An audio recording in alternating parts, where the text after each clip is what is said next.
So I try very hard on this podcast not to be as corny as humanly possible 100% of the time. I don't know how much I succeed, but I want you to know I'm really, really working at it. And it's hard for me because deep down inside, I am a big old cornball. That's who I am at heart, in my spirit, in my soul. I am a corny, corny guy. So I hope you appreciate all the effort I'm putting in to keep the corniness level at least a little bit restrained on this show. But this week, I just couldn't help. I tried really hard, but I could not help bringing out one of my favorite corny quotes that you see on like pushboard signs outside of churches. It's that bad. It's by this guy, Ram Dass, who's kind of a new age guru. And he has this saying, "We're all just walking each other back home." And I don't know whether you agree with that in general. Maybe we get into it a little bit. But this week, I do want to introduce you to the three women who helped most of all to walk Odysseus back home.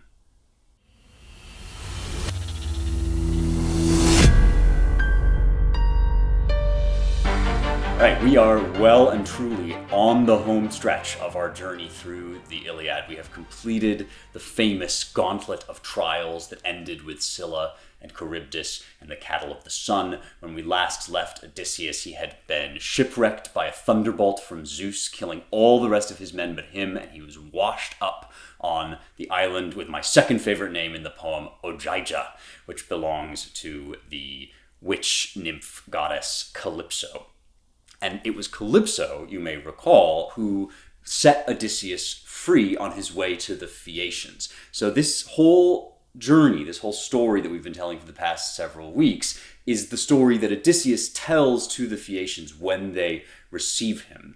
And so it's sort of a flashback, and it's right there lumped in the middle of the poem. It is the core of the poem, but it is a flashback story. There's a giant frame narrative. The whole rest of the poem is in some sense a frame narrative. And this is what makes the poem itself polytropos. That's the adjective that gets applied to Odysseus, that he's a man of many ways. But the poem also is a poem of many twists and turns. Its threads are looped and folded back in on themselves. And we have talked extensively as we go through this poem together about why that is, why it's important that the poem is constructed that way, because in many ways, the poem is about Odysseus untangling the knot of his own identity that has been twisted into so many different twists and turns through war and through the survival tactics he's had to adopt in war, through the lies he's had to tell, the kinds of self-deception he's had to engage in. And now, at last, in telling his own story, he's begun to untangle that knot. And I think that when we left him, he was really stripped of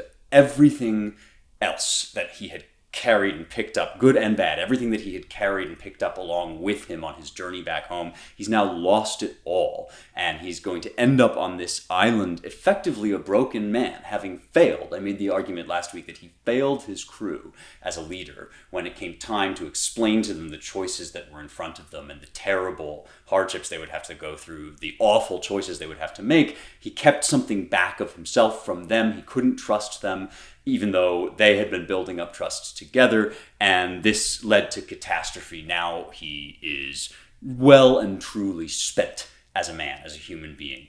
And what he needs now is someone or several people to stitch him back together. So that's what we're going to explore in the next few episodes. Remember, I'm telling you this story in the chronological order of the events in the story. So I'm trying to get you a picture of how the story goes so that when you read the poem, you don't get confused by all the twistings and turnings and you can follow along. Because the Greek audience would have already known some of the major events that structure this story, and I'm telling it to you in chronological order, not as it occurs in the poem, but as it's supposed to happen in the story. And that means I have to untangle some of these knots. So we've been going chronologically through the poem and also book by book through the poem, because for a while, books 9 through 12, the story goes in sequence. And now we're going to have to double back effectively. We've reached the end of the cycle so that we loop back to book 5, which is where we find Odysseus when we first meet him. He's on the island of Calypso, but all the stuff I've been telling you about has already happened. So now we've worked our way up back to the beginning of the story in this kind of spiral loop, but we're going to be able to go on now from Calypso through the Phaeacians and on finally back home. And this poem is so intricately constructed, so beautifully woven together, that it feels random at first, and it can feel like a maze if you first approach it. But once you start to look at how it's constructed, you realize that it's this very ornate tapestry. And it's actually been very helpful for me. I've never quite approached the poem in the way that I've approached it here with you, telling you the story from start to finish. But one thing that's been really helpful for me is to see that the narrative as it goes in its actual through line, that is the sequence of events as they happen within the story, is itself very carefully constructed. And I learned this week when I went back and said, okay, so after we get to the end of the story that Odysseus tells in 9 through 12, then we get the frame narrative proper from Calypso onto the Phaeacians on back home to Ithaca. And we see, in a way that we might not otherwise see, because these things are separated in the structure of the poem, that there are actually 3 women that stitch him back together and walk him back home. It reminded me a little bit, I don't know if you got Mad Magazine when you were a kid. When I was like in high school, middle school, high school, I used to get Mad Magazine every time it came out. And this was a zany kind of political satire, but also take no prisoners, just very juvenile, sort of sophomoric humor. And I loved that thing. I don't know if it's any good now, but it was great back then. And at the end, there was a feature that every Mad Magazine had, which was a big, complicated drawing, usually featuring all kinds of dirty jokes and gross out humor.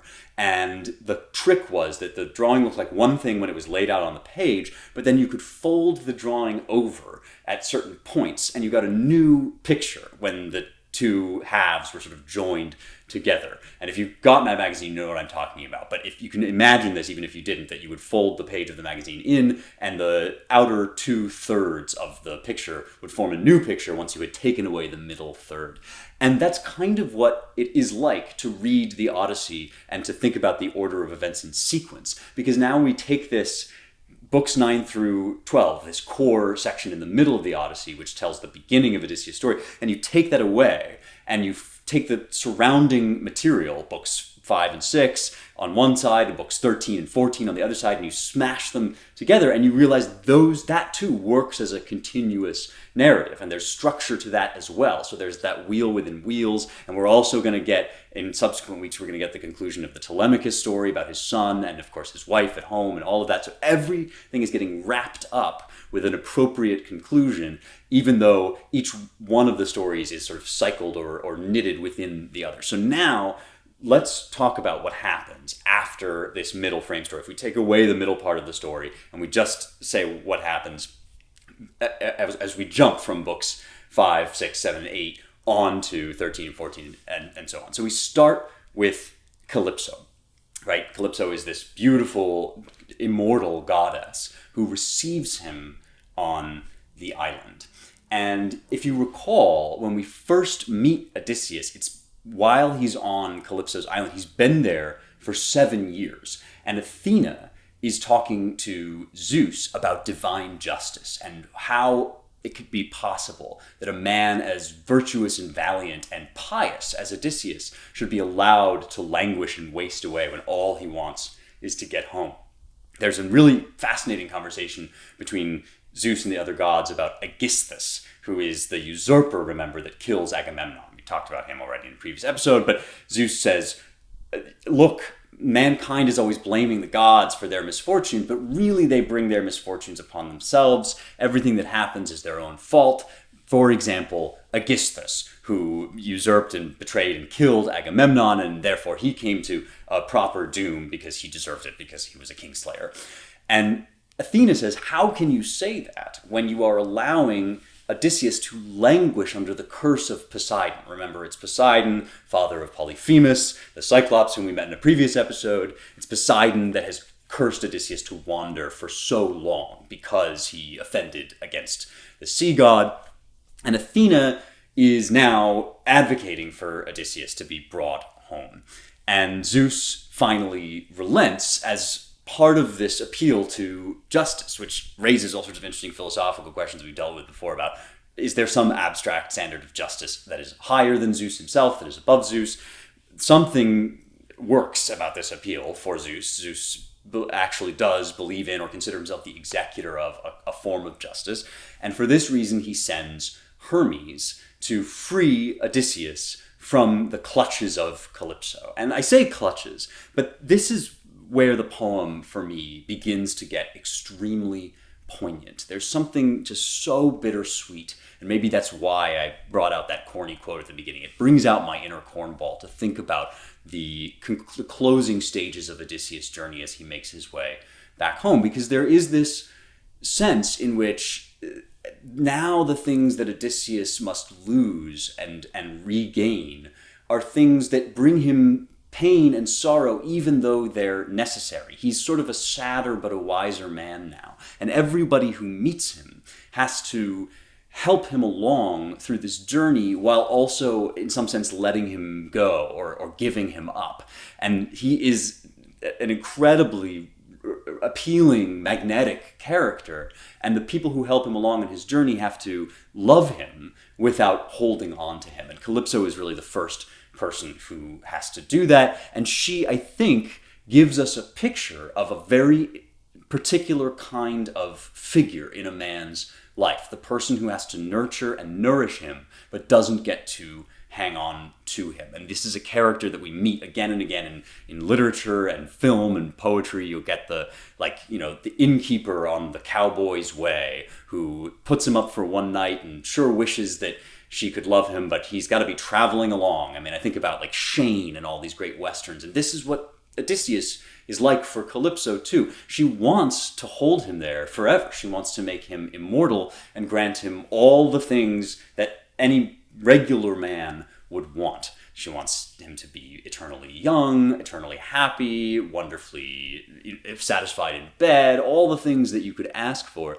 But Odysseus at this point has been through all of those possibilities. Remember, he's seen a million parallel alternate lives that he could have lived. And it's through this that he's come to realize about himself what his core desires are. It's an extremely hard thing to do, to find your real desires. It's almost the whole project of life. And it is a kind of homecoming. I don't know if you saw the series I did with Jordan Peterson and Ben Shapiro and Bishop Aaron and a few others about the foundations of the West. It's on Daily Wire Plus.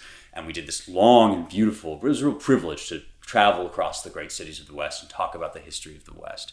And at the very end, we were having a conversation about the eternal truths that we have to recover in order to move forward. And in some sense, those truths are always there, but in another sense, we're always forgetting them. We're always bringing them back to our memories. And I quoted this passage at the very end of the whole series from Wordsworth, Ode on with Intimations of Immortality from Early Childhood. And Wordsworth, the romantic poet in England, has this line, not in entire forgetfulness and not in utter nakedness, but trailing clouds of glory do we come from God who is our home. And this sense that our deepest longings, the things that bring us the truest, most sincere, most childlike joy, things like home and marriage and fidelity and love, true love, not just sex, not just the immediate things that you want. Those core desires are with us from our infancy and are in some sense our child selves. That saying, you must become as a little child in order to enter the kingdom of heaven. Odysseus has to reconnect with those desires, as we all do, because so many things get in the way. We have things that present themselves to us instantly that our heart clutches at, like sex drive stuff that we like, see some woman that we want, or ambition and career and things that might be good, things that ultimately we might want to shoot for and strive at, but that can obscure our vision of the pure impulse, the pure motives in us. So let's say, for instance, which is true, that I start this podcast in order to share the great works of Western literature with you, and then you guys come along and you're so excited, and we are enjoying these wonderful, beautiful works together for their own sake, and it's just pure bliss. It is just pure bliss sharing this stuff with you, hearing your thoughts and reactions to it. But inevitably, when a podcast succeeds, all this ambition comes in the way, and you start to think, well, if I could sell ads for hard drugs on this podcast, I could make $1 million. And I'm kind of making up that example, but you get the idea that there are these impulses, these ambitions that are extrinsic to the good of the thing itself. And you lose sight of the core love of the thing, the naive, frank, childlike love of the thing for its own sake. Odysseus has had to go out into the world, has had to go out into war, and has had to take on all of these drives and desires and aspirations, indulge his warrior impulse, his impulse to deceive, his self-satisfaction in his abilities of rhetorical trickery, and all of those things have clouded his vision of who he really is and what he really wants, and he had to have those things stripped away until he could desire truly what in his heart of hearts he desires. So the thing that you love most, want most, need most is actually the hardest thing to get back to, just as home is the hardest place to return to. And Odysseus now, through painful trials and trial and error and failure and heartache, has made his way back now to that pure golden line of longing that connects us to our truest selves. And for him, it is home. It's Ithaca and Penelope and his son and his hearth and his family. And now Calypso has all these things to offer him, and she offers them to him truly. She's not trying to trick him like Circe was initially. She's not trying to deceive him in any way. She loves him. She wants him. That's at least my interpretation of her character. But she can't have him because he is not her home, and his home is elsewhere.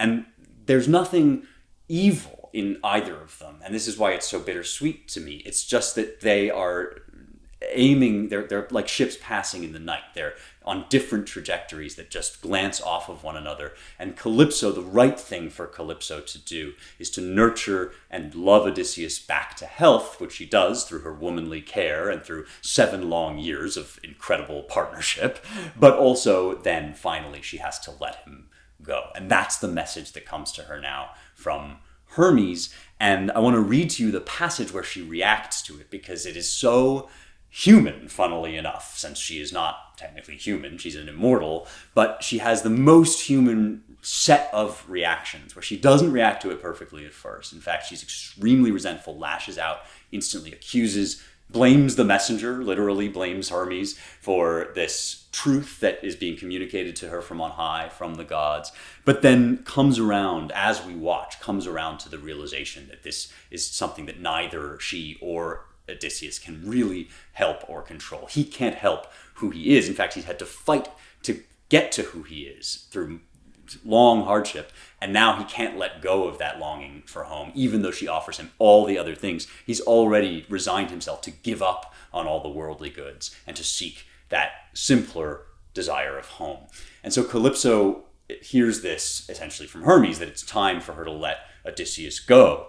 And here's her response. So this is my own translation as usual. I'm translating it afresh so that we can all kind of hear the words again as if for the first time. Book 5, and we'll start with "So he said." So this is Hermes has spoken to Calypso to let her know that Odysseus has to go home. And so he said, and Calypso, exquisite goddess, cringed at the thought. Then she gathered herself and spoke. She addressed him with words on wings. "You're sadistic, you gods, and jealous. Whoever excels, you resent. So now you begrudge me, immortals, this mortal man that I stand by.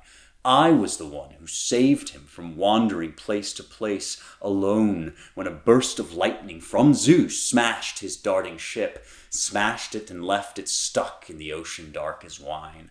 At that point, every last one of his noble companions had died, but not him.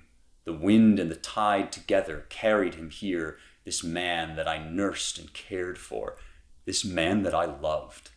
I said I would make him deathless and ageless for all of the days to come.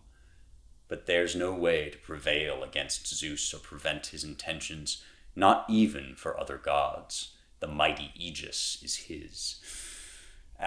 When I say I get emotional, I'm going to try not to be too verklempt about this, but it's really heartbreaking. The first thing she does is so understandable, and she has some points here. First of all, she says it was you guys who set him on this journey to begin with. Zeus was the one who avenged the cattle of the sun by smashing Odysseus' ship, and that's why he ended up with me in the first place. I didn't ask for him. You hurled him onto my shore, and then I got the fields. Then I got attached in caring for him. I offered him everything.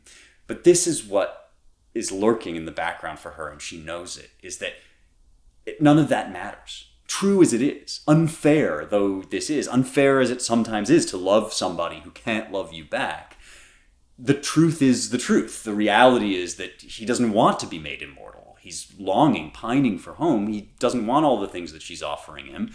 And the right thing for her to do, even though it smarts, even though she has to swallow her pride, even though it's not fair, even though she should be able to resist, the right thing for her to do, represented here by the necessity of the gods, is to let Odysseus go. And so she lashes out at them, "You're sadistic, you gods, and you're jealous. You just resent me because I excel." And she gives, I cut out a portion of this passage, but she gives some other examples of unfairness on the part of the gods when there's communion between mortals and the immortals. She says, "Now you begrudge me, immortals, this mortal man. I saved him. I was the one who saved him, and you guys had left him to die." And there's what you would call a covert contract. So sometimes you talk in therapy, or in other cases you talk about like doing things in the silent expectation that you'll be repaid for them rather than out of genuine altruism. So you look like you're just doing a nice thing for somebody. Maybe you clean up the kitchen without being asked or something, and you think now, silently in your head without even really realizing it, you think, now I'm going to get something good in return. Now I get to ask for, I don't know, a night out, a fancy dinner or something. And you start keeping this internal ledger of love in your head that you have basically foisted debts onto other people by doing things for them. And so then you are owed things. And once again, it's not that you might not have done a nice thing and it would be nice for your partner to maybe pay you back for that in some other way. But the problem is the debt. The problem is this logic of scorekeeping and ledger writing that is not the logic of love. So even if it's true that you did a nice thing for somebody and that person should thank you and should give you gratitude, nobody can owe you what isn't his to give. And Odysseus can't owe his heart, his allegiance, his love to Calypso because it's not his. It's already spoken for. And the true logic of love is that there are no debts. There's only giving. There's only the joy of giving of the self. And the hope is that it is mutual and that you give yourself without counting the cost and the other person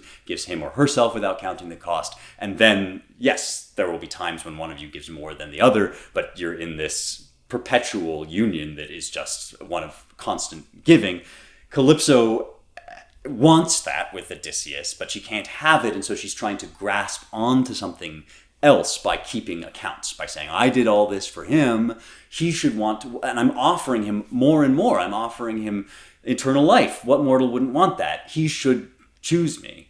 But that is not the picture of love that's being given to us here. And it's remarkable for an ancient text to really acknowledge that there is an element of love, a remainder of love, or even just an essence of love that can't be exhausted with the keeping of accounts. It's not an economic arrangement. It's not a tit for tat. It's an actual heart attachment that has to be given freely and received freely. And whether or not they've behaved justly in the past, we are sort of told explicitly that in this instance, the gods represent justice. And the truth of the thing is maybe not that there's an absolute fairness in it, but that there's a rightness to this, which is part of just facing up to reality. And the reality is sometimes you need someone who can love you and let you go, whose love does not come with all the other obligations of attachment, but somebody who can sort of stand outside of your life and love you impartially. I think, as a side note, that this is what a lot of people get out of therapy. I think that the people who really profit from therapy, whatever form of therapy you do, whether it's CBT or whether it's, emotionally focused therapy or psychoanalysis or whatever, I've known versions of those that have gone well and versions of those that have gone bad, no matter what kind of therapy. Each one I've known to succeed or fail in various people's lives. And the thing that makes the difference, I think, really, is that when it works, what you're getting somebody that genuinely cares for you, that can give you love, who is not going to get dragged or drawn into the tangled knot of your personal life. This is somebody who's going to love you and then let you go, who's stitching you up to send you out into the world. And in the last analysis, I think this is what most people get out of therapy. And I think it can be very hard for the therapist. If you've read my dad's new book, A Woman Underground, which you should, by the way, you should go and get it. But it's a part of this Cameron Winter series. And my favorite character in the series is this woman, Margaret Whittaker, his therapist, who in these interludes throughout each story, she's basically loving him back to sanity. And she is falling in love with him, but knows that she can't have him. She's, first of all, much older than he is, but also there's something essential in the nature of their relationship that would make it wrong for her to try to make a pass on him or anything. That would ruin the relationship. She's there to love him back to health. That's her role in his life. I think in a different sort of way, that's Calypso's role in Odysseus' life. And now she has to put that final seal of love on this particular painful job she has to do and send him on his way. And so off he goes. She sends him away. She can't bear to build the ship for him herself. She tells him where to find the timber and how to put a ship together, and she sends him on his way. And this will be the first of a number of scenes like this in epic poetry. I'm thinking especially of Dido in the Aeneid, which is a much, much sadder version of the story. You might even say it's the melodrama version of this sort of more muted and understated version of the same story, although that might be a bit unfair to Virgil. But in any case, that episode is now done. That's the first woman who helps walk him home. The next woman is Nausicaa. Now, Nausicaa, which is a tricky name to say, or Nausicaa, you'll sometimes hear it said, is the princess of Scheria. And she's the first civilized human that Odysseus will encounter as he makes his re-entry into society. And it's a wonderful reversal, a kind of inverse of everything that's been happening. Because if you remember back with the Cyclops, there's this constant motif that Odysseus is always landing on foreign shores, hoping to find some sort of civilization there and expecting a kind of baseline of human courtesy and civilization and moral absolutes to hold good wherever he goes. And he's been terribly disillusioned and disappointed to find that not everyone everywhere believes in what he thinks of as kind of basic moral principles. And the major one, the biggest one, is this idea of xenia, or guest friendship, that when you meet a stranger, some enchanted evening, when you meet a stranger, when a stranger comes to your land, you give them a gift, maybe they give you a gift, and there's an understanding that we, among sort of the gentry, we will have a kind of mutual gift exchange. And when you come to my house, I'll put you up, and when I come to your house, you'll put me up, and so on and so forth. And he's been sorely disappointed in these sorts of expectations, and he's found instead all kinds of savagery and barbarism and things that look to him like utter inhumanity. People who are not schooled in the ways of civilization, in nomos or law, but instead are kind of raw or savage peoples. Now he ends up naked on the shores of the Phaeacians, and it's he who is the savage person that comes effectively begging for some sort of mercy from the most civilized people in the world. The Phaeacians are, if anything, are more civilized. They're more put together, more gentle and cultivated than your average Greeks, because the Greeks are always off at war, they're always suffering all kinds of reversals of fortune, and so on and so forth. The Phaeacians live in a sort of wonderland and utopia. And so now it's he who will be ashamed of his own roughness. So he starts to see, in this almost symbolic way, he'll start to see that he has become part of the savage world out there. And now he's going to have to refine himself through the care of generous people, because he has at last arrived at a place in Phaeacia where people can trust one another. It's what you would today call a high trust society. And Odysseus is going to depend upon the kindness of strangers, as Blanche Dubois might say, in order to reintegrate him into that high trust society. And he's going to have to show himself worthy of that trust. So what happens is Nausicaa is visited by Athena. And Athena comes to her in a dream, essentially, to say, you're a slovenly young girl. And this is this beautiful young maiden who's just on the cusp of marriage age. And in the guise of a friend, Athena says, you're a slovenly young girl, you look terrible, you need to wash your clothes and the clothes of your household. Take your serving girls and go down to the water and wash your clothes. Because Athena knows that Odysseus is down there, but she presents it in the form of what she knows is a young girl's fondest hope, which is marriage. So this is a culture and a civilization in which when young women reach a certain age, their big ambition is marriage, is to make a good marriage, to find a good home, and to get children and all the wealth that comes along with an appropriate marriage. And Nausicaa deeply wants this, but she's too shy to talk about it. There's a wonderful moment in which Homer expressly mentions this. Nausicaa goes to her father Alcinous and she says, I want to go wash my clothes. And she says, I don't want to be caught unawares. It would be very shameful for me to have bad clothing or manners or hygiene or whatever if a visitor came or something. And Homer says she was too shy to add in the part about maybe getting a husband sometime. And it's very tender, and it's also Homer's wink to us that he knows there's a convention in this form of art that he's doing, epic poetry, where speeches get repeated, but he also knows that people don't always faithfully repeat their own speeches, so they don't always report exactly what's on their mind. So we have now this little fourth wall breaking moment where Odysseus, or rather Homer, is telling us that, it's not an accident when Odysseus fails to report everything that the gods tell him or that Circe tells him or whatever. This is something that actually people do, and Homer's aware of it in a very naturalistic way. And in this case, it's because this young girl doesn't want to say expressly that she's really, really hoping for a man. She's looking for a husband. And this scene is blistering with romantic tension. It's captured the imagination of artists and poets ever since it was first delivered. This scene, for us, it can be a little bit uncomfortable because there was a much more general acceptance of an age gap between men and women in relationships. So there's, we wouldn't condone this relationship now, but the potential for a relationship, the desire for a marriage is so live in this young girl, in Nausicaa, that with Odysseus, it becomes just like painful almost to watch the two of them interact, because this is again a woman who needs to let Odysseus go. He is actually much too mature for her. He's been through too much. He could never be happy with this young woman, and she ultimately isn't right for him, but she would fall into his arms instantly. I think we're meant to assume she would fall into his arms, and the portrait of her is so tenderly drawn.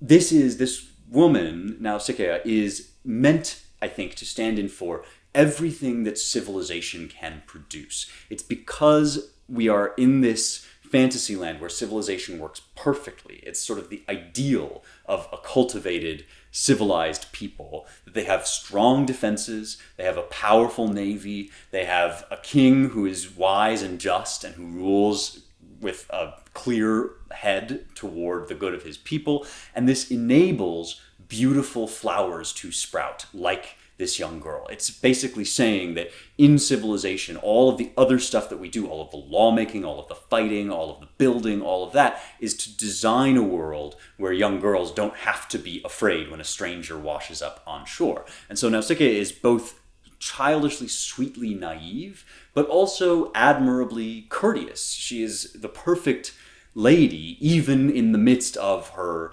young hopes for love. And she actually stops her serving girls, her amphipoloi, from running away, which they want to do. When this random dude washes up on shore, they screech and shriek and scatter and run away. But she's not that kind of silly girl. She doesn't represent like a little flibbertigibbet. She's there as the representative, the young representative of nobility in this culture.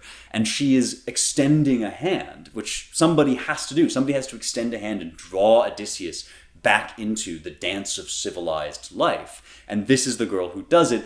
That's her role in his life. Of course, like Calypso, she wants a different role in his life. She secretly longs to be something more to him, and he might even desire something more from her, but he also is learning to hold himself back from that and to play the game that we all play in civilization of, we are good to one another, we get things from each other, but we also have to restrain our desires in order to relate to one another in the most elevated and beautiful way.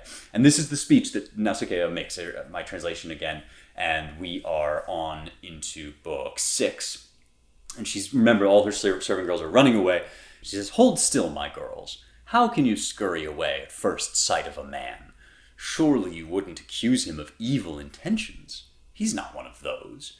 Neither this man nor any man living was ever born so malicious as to come to our territory and set foot on Phaeacian soil with mischief in tow. We are cherished among the immortal gods, and we live far away from everyone else on the storm-filled sea, on its outskirts. No foreign kind of man ever mingles with us, but this is some wandering wretch who has ended up here, poor thing, and now we're obliged to care for him. They're from Zeus, after all strangers and beggars. A little gift is a cherished one. That last line, which she recites almost as something she's learned in the nursery, like a kind of axiom, a moral bromide or something that she's learned, that last line is what Odysseus has been looking for all along. I bet that's when he knows he's in good company and maybe even on his way home, is when she says that Zeus cherishes strangers and beggars. And the Greek is wonderfully ambiguous, dosis doligete philete, meaning for us, even this little gift of this poor man is a cherished, a lovely one, but you could also read it as strangers and beggars are dear to Zeus because they appreciate even tiny gifts. They're so needy that anything you can give them is good. And she's living by her creed that she was brought up on. She's behaving like a good young lady. And what Homer shows, I think, beautifully is that on one level, it's simple, it's simplified, this ideal that she has, this picture of the world, that nothing can ever harm us because we're so far away. We're cherished among the immortal gods, and we live far away from everyone else on the storm-filled sea. It's simplified, it's what she's learned in her nursery, but it's still true. It's right that they should welcome this person, that they should be trusting, that they should trust in their defenses and in their geographical location, and she's been schooled well by people who know more about the world and know more about its dangers. Nevertheless, she has been taught truly that she is safe here in her home. So it's a very lovely little portrait of this young girl who is just on the edge of learning more about the world, including some of the bad stuff. Even though she does live in paradise, she's going to have to become more wise, more worldly than she is right now. But she reaches out this hand of welcome to him, and that's how Odysseus knows that in her heart, at her core, she has been taught the basics of civilization. And now he is going to be stitched back up more and more as he reintegrates into civilization. It's a very sophisticated kind of journey for him that intersects with all of these other people that keep kind of reaching out to him, wanting to spend time with him, but having ultimately to send him on his way, which is, of course, what happens in Phaeacia. And we've been over this part already. He goes to the king, and in his court, he tells the story. He ultimately reveals himself, and it's in this context of safety, of civilized life, where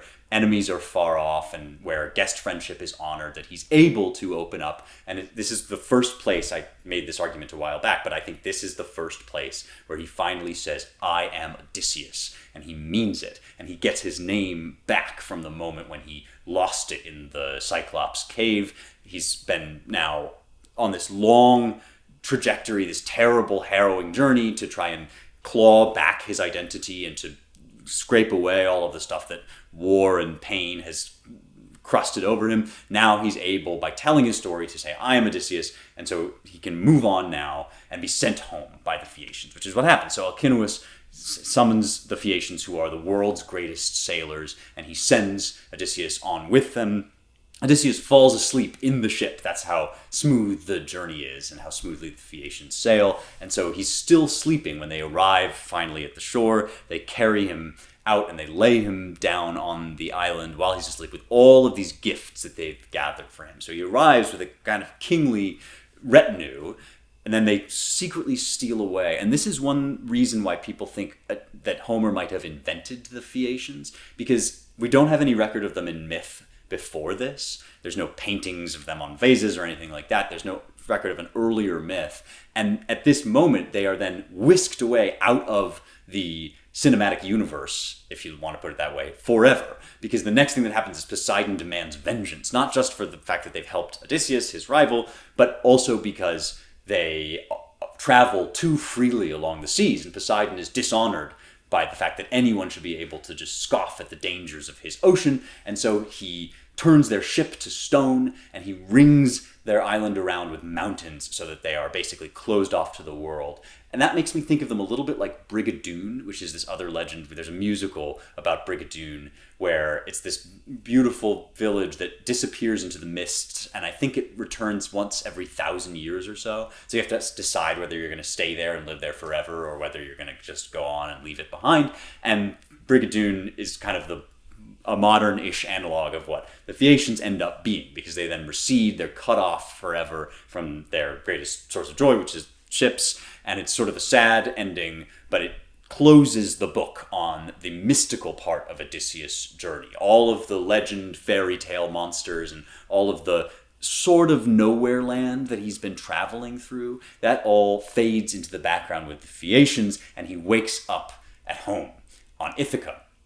But, and this is going to be the next stage in his journey now, can he admit that it is home, and can he really finally allow himself to become the person that he is now inching toward? And can he take all of his journeys, incorporate them into his personality, and still wind up back home, take control of his home and his territory? There's that saying, you can't go home, which is about this. It's about the sort of older ancient idea that you can't step in the same river twice, because the place you come back to is always different. You're always a different person. And all of that is true for Odysseus, and it's going to be represented now in the final woman who has to walk him back home, and that is Athena.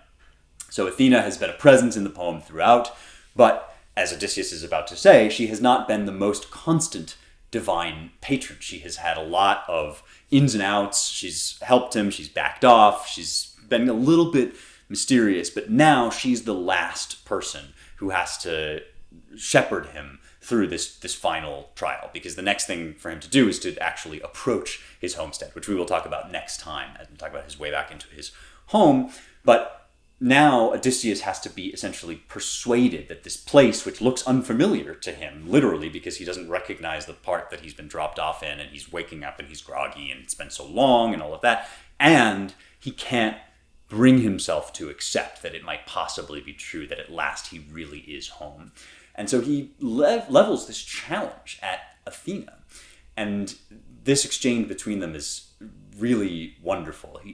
He says to her, "Now in your father's name, I beseech you," we're on to book 13 now, "I still don't believe I've arrived at last under Ithaca's clear skies. It's some other land I've come round to, I think, and you're just laughing at my expense, feeding me stories to drive me out of my mind at last. Tell me the truth.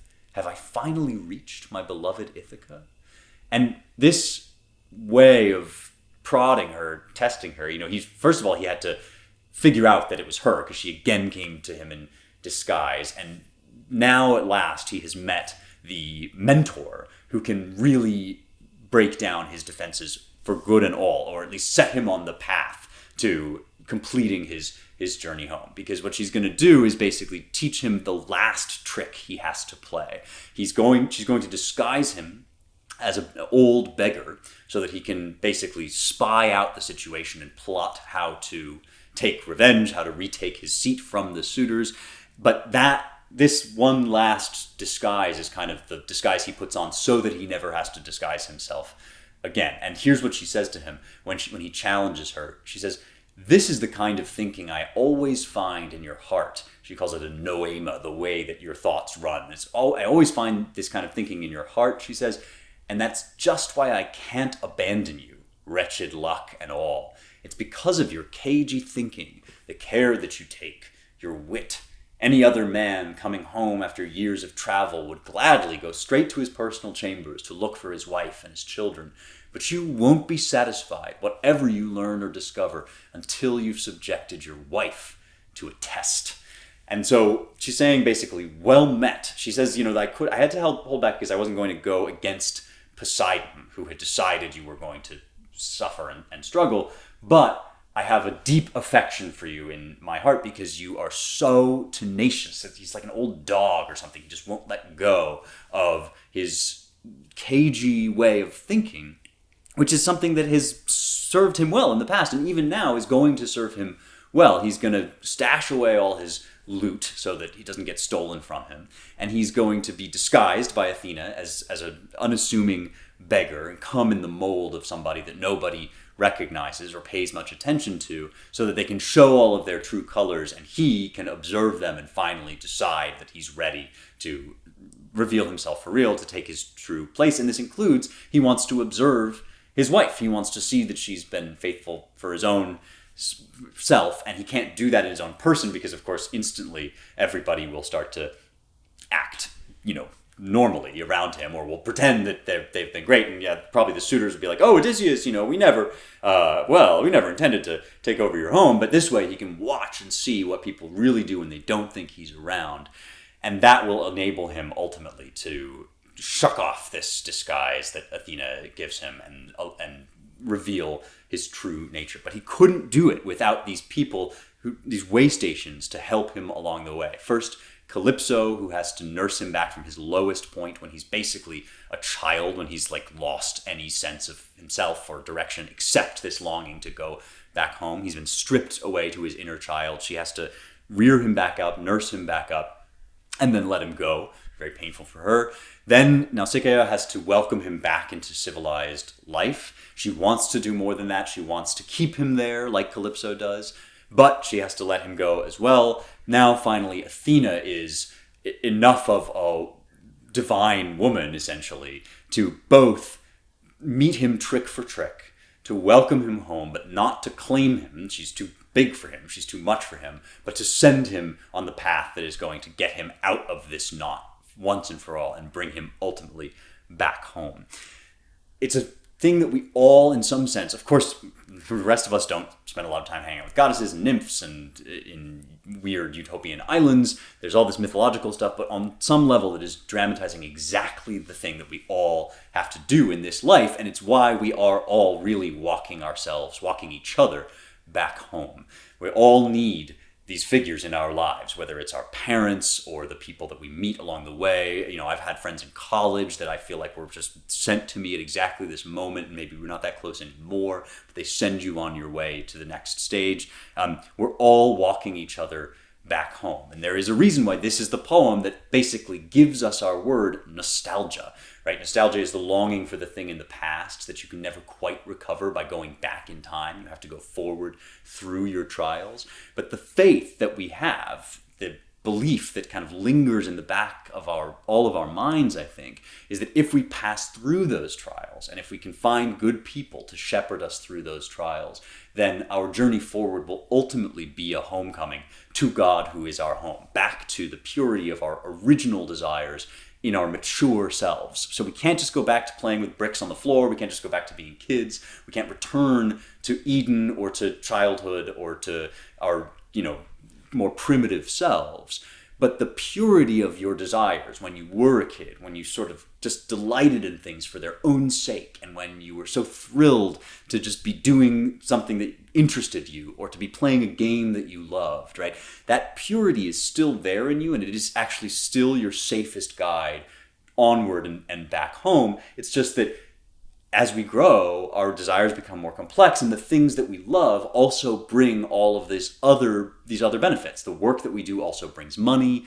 The family that we have also brings security. There are all sorts of other reasons to want things that come up in our lives, and we have to gradually learn to incorporate all of those things and all of the heartache that we suffer and all of the things we want that we can't have and all of the complexity of adulthood and all the journeys and the adventures and the choices we have to make, the Scylla and the Charybdis of it all, and the Cyclops and all the alternate lives we might live. We have to gather that all up somehow, and by telling our story to people and by talking with trusted friends and gradually learning to trust them, we can finally incorporate all of that into a new kind of childlike purity, a new sincerity, which for Odysseus is represented in the new sincerity of his desire to get back home. And it's going to turn out now that all of his other skills, his rhetoric, his caginess, his wit, his ability even to play games and tricks and to deceive, all of that is now going to be repurposed and reclaimed as he's lost it in his journeys, or as it has hurt him in his journeys. He's going to take it back now in service of that pure childlike desire to get home. And now it will all fall into place and make sense. That's the real homecoming that I think spiritually we're all aiming at, right? We all come from this place of pure love that is God's creation of us. We all long to get back to the pure love of God that is expressed in our simplest and truest joys. And so many things get in the way that the hardest thing is to travel through all of that and to come back home. I hope that you can, if you can't see at this point why this poem has endured, it's not just because it's one of the oldest Greek poems we have. It's not just because it was by a very old guy or because it happened to be the founding myth of a major civilization. It's the other way around. The civilization was major because it grew out of these profound insights into human nature that are still with us, and I think are fully expressed even more deeply in the Christian story of a homecoming to heaven.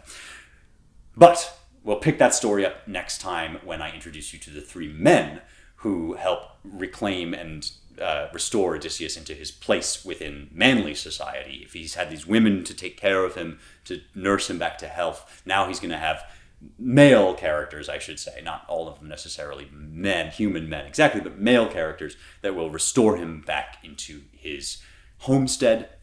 That's for next time, but for now, a mailbag question. So mailbag questions come to me through rejoiceevermore.substack.com. That's my weekly newsletter. That's where you get all sorts of extra goodies if you subscribe. And one of the things that happens if you subscribe is you can ask me questions by sending me a DM, by writing in response to my Friday emails, or really however you want to do it. All kinds of subscribers, both free and paid, can ask me questions.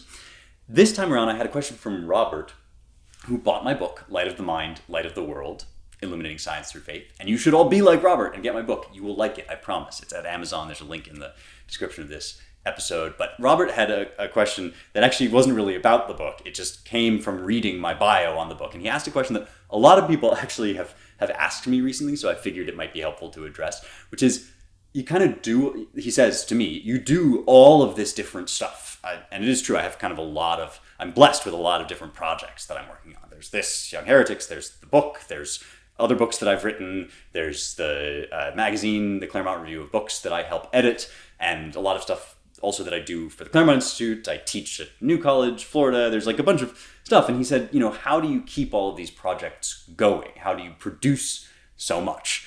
And it's funny because to me, I always feel like there's always more that I could be doing.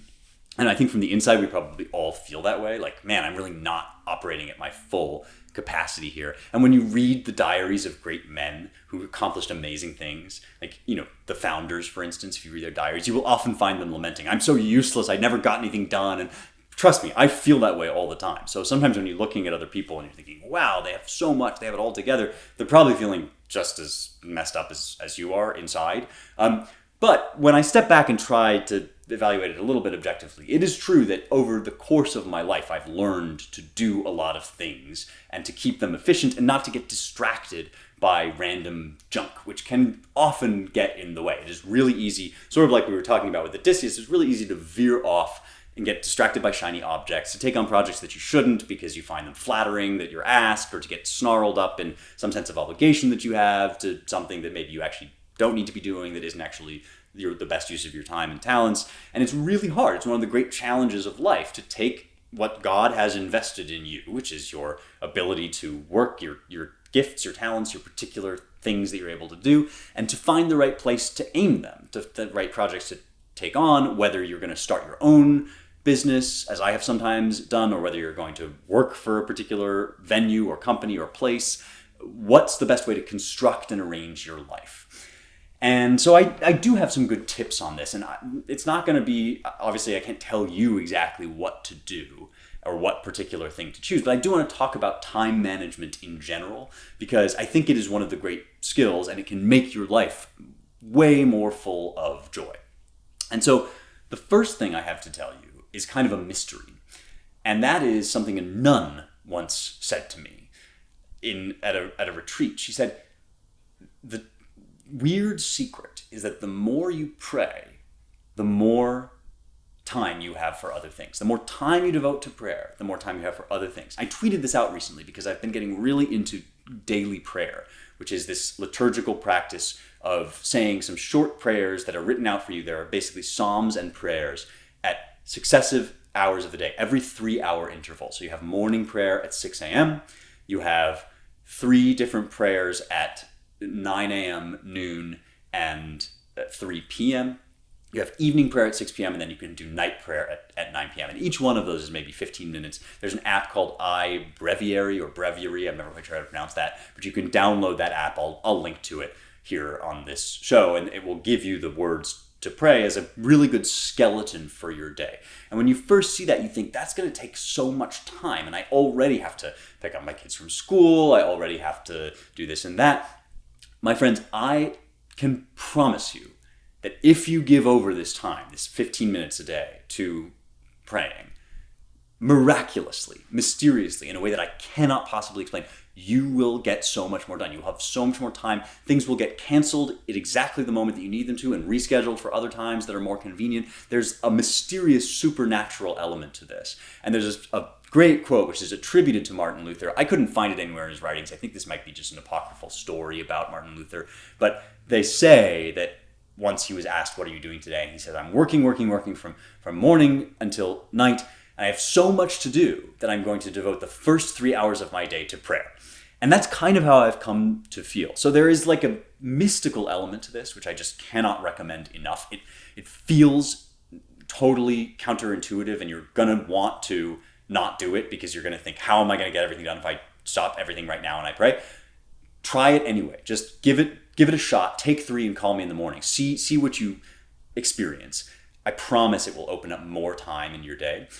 There's some of this is just mysterious, but some of it actually has a good explanation. I think that good explanation can help me to talk about my other keys for time management. So one thing that prayer does is it reorients your priorities. It tells you what the most important thing in life is. The most important thing in life isn't to make $1 billion. It's not to get super famous. It's not to get published in that venue that you really want to get published in, or to get your art bought by some big hotshot millionaire or whatever. The most important thing is to do justice, love mercy, and walk humbly with your God. And the actual moral goods of the world are the most excellent thing, the most beautiful thing that you can get. And it can be really, really hard to believe that. This is that childlike love and desire that I'm talking about. It is in you. There is an inner child, the little child that enters the kingdom of heaven, that actually delights in doing things well and right and doing good things. But that child is buried under sin, man, let me tell you. There are all sorts of things that distort that desire in us, that longing for God. And in order to be healed and to get that desire back, you got to go to God. God is the one who will heal you. And we talked about this as if like some hand is going to reach down from heaven and you're going to be washed in the blood of Christ and whatever. Maybe that'll happen. Maybe I'll have a vision. I don't know. But really, it happens quite naturally most of the time when you pray, because you're praying to the embodiment of goodness itself. And what are you asking him for? You're asking him for love. You're asking that your heart would love the right things. This is the point of ancient education. Even, pagan philosophy about this says that education is designed to teach you to love what is good and hate what is evil, which we naturally, good things are lovable and naturally evil things are despicable. But we, because we're broken and messed up, we often get addicted to things that aren't good. There's a natural lovability in the good. And to love God is to learn to love goodness in itself for its own sake. And the next thing that will happen is that you will start to try to love the good of whatever project you are doing. So whatever thing it is you have to do right now, let's say I have to sit down and write an essay, or you have to file a spreadsheet, or you have to go pick your kids up, or whatever, you will start to learn to love the good of that thing that is good in its nature. Not what it can do for you, not the money it can make you, not the extrinsic stuff, but the thing itself and the way that it delivers on its natural goodness. And when you start to learn to love that, and when you start to pursue that, you will find a natural wellspring of energy. The other stuff that you can want is an unnatural source of desire. So for a moment, you might be like really excited by fame or fortune or whatever, but that stuff will not sustain. Whereas the more you love what is good in the thing, the more that I read this book because of its wisdom and try to really enjoy its wisdom for its own sake, the more energy I have to keep reading. So instead of paying attention to what you happen to want in this moment, instead of letting your momentary feelings dictate what you do, recalibrate so that you are attached to doing the thing that is good for the goodness of the thing itself. And you will be amazed at how much else falls into place when you just pray to God to make your loves right, to make you love the right thing. And all the other stuff shall be added unto you. I promise. All the success you need, as much money as you need to live, right? All of that stuff. It's not that you will always be doing the things that you would choose to do. We all have to do stuff we don't want to do all the time. It's that when you do the things that you have to do, you will find in them a source of love and joy and energy if you love the goodness of them for its own sake. Even if it's filing a meaningless spreadsheet that you can't even see why it matters, if you just look for excellence in it for its own sake, how can I do this at the most excellent level possible? Eventually, yeah, maybe you'll seek out another job. Maybe you will start in your spare time that you now have because you're so much more efficient. You will start to do other stuff to try and find a new job or to create a side hustle or whatever. But start from loving the good for its own sake, and all the rest will fall into place, including having enough time to do things well, because the energy to do those things well will come out of your love of the things in themselves. Again, don't mistake me. I am not saying that you can only work well if you're doing something that is your absolute favorite thing to do in the world. I'm actually saying the opposite. Stop paying attention to what you would choose to do, your favorite thing in the world, and pay attention to the world as it is in front of you, what your tasks are, and try as much as possible to love anything that is good, true, and lovely and excellent in those things, and to increase the excellence for its own sake. And then, yes, eventually you will start to reorient your life so that there are more things in it that you actually like and prefer. But start with loving God, go on to loving all of God's good things in the tasks that are in front of you, and then out of that, start to make your decisions about what you're going to do and when. I hope that helps. Please report back. Like I say, take 5 and call me in the morning. Let me know if this is a helpful change in your life. If you are watching on YouTube, you can once again play a fun game of Where in the World is Your Friendly Neighborhood Book Bro? I am not in my usual studio today because I'm on the road. Last time, the correct answer was I was on the road doing the Jordan Peterson podcast, which if you haven't watched that yet, you should. We had a great conversation about my book, Light of the Mind, Light of the World. Now I am once again on the road. If you can guess where I am, you'll get a special prize. I don't know, I'll shout it out or something on the show. But I am once again on the road for stuff related to my book, which one more time, you should go check out. If you have bought the book already, I would really appreciate any 5-star reviews that you can put on Amazon. That is so helpful for the book's visibility, which is part of how the book will continue to be spread around and for more and more people to encounter this book, which I hope they will, and I think it would be great if they could. That's it for me. I will see you next time for more truth, beauty, and the stuff that matters.